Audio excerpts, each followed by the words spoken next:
Hello students, our next topic is the addition of vectors. Okay, in the previous slides we have studied about the vectors.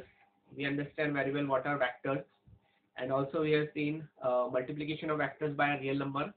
Now next we will see the addition of vectors, how the vectors are added. Now for that generally we use the three methods.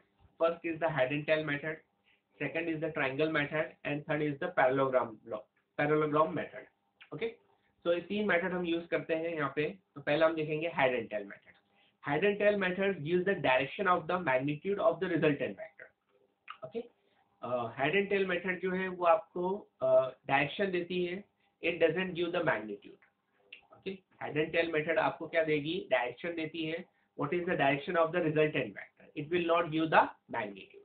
अब इसमें क्या करते हैं हम head and tail method में, suppose you have the two vectors, दो vector है या दो से ज्यादा वेक्टर है, तो उनमें हम देखते हैं कि उनका हेड और टेल कहाँ पर है.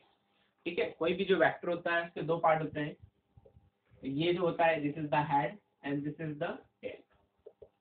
ओके, तो फर्स्ट वेक्टर के हेड से हम सेकंड वेक्टर का टेल जोड़ते हैं. फर्स्ट वेक्टर के हेड से सेकंड वेक्टर का हम टेल जोड़ते हैं, और फिर रिजल्टेंट वेक्टर किस तरह से आता है, फर्स्ट वेक्टर की टेल से सेकंड वेक्टर का head, that will give the resultant. Okay, let us see some examples there you will understand. Suppose this is a vector और आपको ये है आपका b वेक्टर. इन दोनों को आपको ऐड करना है. So what will be the resultant direction? ये जो है ये इस डायरेक्शन में जा रहा है, और ये जो है ये इस तरफ से जाना है. ये जो है x डायरेक्शन में जा रहा है, ये xy डायरेक्शन में जा रहा है. तो आपका रिजल्टेंट वेक्टर किधर होगा, तो आप किस तरह से जोड़ेंगे. सबसे पहले तो आप a वेक्टर को एज इट इज बनाएंगे, this is your a vector, और बी वेक्टर इसकी जो टेल है इसको आप इसके हेड पे रखेंगे. आपको डायरेक्शन चेंज नहीं करना, वेक्टर की डायरेक्शन चेंज नहीं करना है. तो ये आपने रखा इस पे, तो that is your B vector. ठीक है, अब फर्स्ट वेक्टर है, रिजल्टेंट क्या होगा आपका, सी वेक्टर या A vector plus B vector. First vector की टेल से आपको सेकंड वेक्टर के हेड को जोड़ना. तो ये आपने एक नया वेक्टर जो आप बनाएंगे, तो this is your C vector. यहाँ पे आपका सी वेक्टर जो होगा वो ए वेक्टर प्लस सी. तो this is the resultant vector C vector. ठीक है, अगर मान लीजिए आपका इस तरह से है, ए वेक्टर है, फॉर एग्जांपल ऐसे है प्लस बी वेक्टर. तो आपने ए वेक्टर लेंगे आप, दिस इज ए वेक्टर, ये आपने लिया B vector, and this will be the resultant C vector. ठीक है, ये होगा आपका रिजल्टेंट सी वेक्टर. देखिए, ए वेक्टर इस डायरेक्शन में एक्स में, बी वेक्टर वाई में है, और सी वेक्टर जो आएगा वो इधर एक्स वाई डायरेक्शन में आएगा. ठीक है, so this is the way by which the vectors are added by head and tail method. Let us see more example, और एग्जांपल्स देखते हैं हम इसके.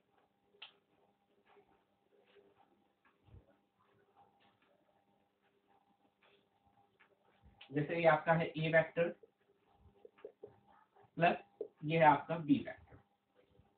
ठीक है, तो आप इसको कैसे ऐड करेंगे, ए वेक्टर और ये बी वेक्टर. ठीक, और इसकी टेल से इसके हेड को जोड़ेंगे, तो that will be a C vector. तो ये होगा आपका सी वेक्टर. और एग्जांपल लेते हैं, अब हम कुछ स्पेशल केस लेते हैं. जैसे ए वेक्टर इधर होगा और बी वेक्टर भी इधर होगा. ठीक है, ए वेक्टर और बी वेक्टर दोनों क्या होंगे, एक ही डायरेक्शन में होंगे. तो आपका जो रिजल्टेंट आएगा ये ए वेक्टर और ये आपका बी वेक्टर. तो ये पूरा जो एडिशन होगा that is resultant will be C vector. Vector की डायरेक्शन चेंज नहीं होगी. In this case the direction of the vector will not be changed. तो सी वेक्टर जो होगा वो आपका इधर ही होगा. मैग्नीट्यूड जो होगा वो बढ़ जाएगा. ठीक है, मैग्नीट्यूड इंक्रीज हो जाएगा, लेकिन वेक्टर की डायरेक्शन चेंज नहीं होगी, it will remain in the C vector. Okay, अब यहाँ पे दोनों अगर अपोजिट है, A vector plus B vector, अब आप बताइए कि इसमें रिजल्टेंट किधर होगा. It will be right side and और इट विल लेफ्ट साइड. तो इसका जो रिजल्टेंट होगा it may be right side in the direction of A और in the direction of B, depending upon the magnitude of A and B. ठीक है, अगर यदि ए का मैग्नीट्यूड ज्यादा है ठीक है, ए का मैग्नीट्यूड ज्यादा है तो इसका रिजल्टेंट ए डायरेक्शन, इस डायरेक्शन में होगा, और अगर बी का मैग्नीट्यूड ज्यादा है तो it's resultant will be in, okay. और अगर दोनों का मैग्नीट्यूड सेम है तो इसका ये वेक्टर हो जाएगा, ये हो जाएगा एक zero vector, resultant will B zero, उसकी कोई डायरेक्शन नहीं होगी, क्योंकि इसका रिजल्टेंट जो होगा वो क्या हो जाएगा, जीरो हो जाएगा। ठीक है, तो यहाँ पर अगर दोनों अपोजिट है तो it may be in any one direction, either in the right direction और left direction depending upon the magnitude. Okay, so this method is known as the head and tail method. Head and tail method only gives the direction of the resultant vector. It not gives the magnitude. Then what about the magnitude? How we will calculate the magnitude? For that we will use the second method, that is a triangle method. Okay, अब हम use करेंगे second triangle method.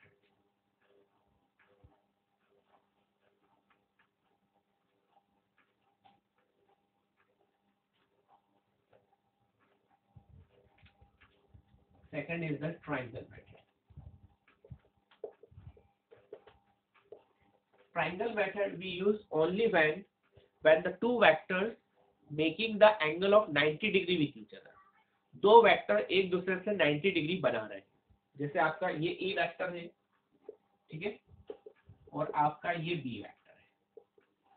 ठीक है, तो इसमें आप कैसे जोड़ेंगे, हेड एंड टेल मेथड के अकॉर्डिंग ए वेक्टर, और फिर इसके हेड पे इसका टेल रखेंगे B vector, and that will give the, तो यहाँ पे जो एंगल बनेगा दैट विल बी 90 डिग्री, तो यहाँ पे जो एंगल होगा वो कितना होगा, दैट विल बी 90 डिग्री, और ये होगा आपका resultant vector, that is the C vector, that will be the C vector.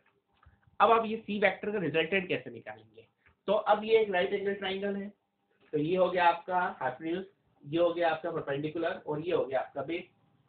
ठीक है, तो आप यहाँ पे यूज कर सकते हो Pythagoras theorem, you can use the Pythagoras theorem to calculate the magnitude of the C vector.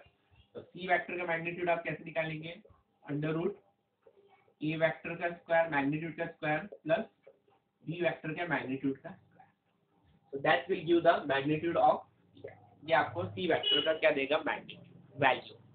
ठीक है, हेड एंड टेल मेथड आपको केवल डायरेक्शन दे रही थी, मैग्नीट्यूड नहीं दे रही थी। मैग्नीट्यूड कौन देगा आपको, दिस ट्राइंगल। ठीक है, तो ट्राइंगल से आप ये पाइथागोरस थ्योरम से यूज करके आप जो भी होगा आपका ए वेक्टर की वैल्यू होगी, बी वेक्टर की जो वैल्यू होगी उसको आप सॉल्व करके सी वेक्टर निकाल सकते हैं।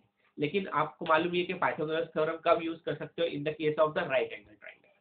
सो in the case if the two vectors are making the right angle triangle and making the angle of 90 degree, they are perpendicular to each other, then you can use this Pythagoras theorem.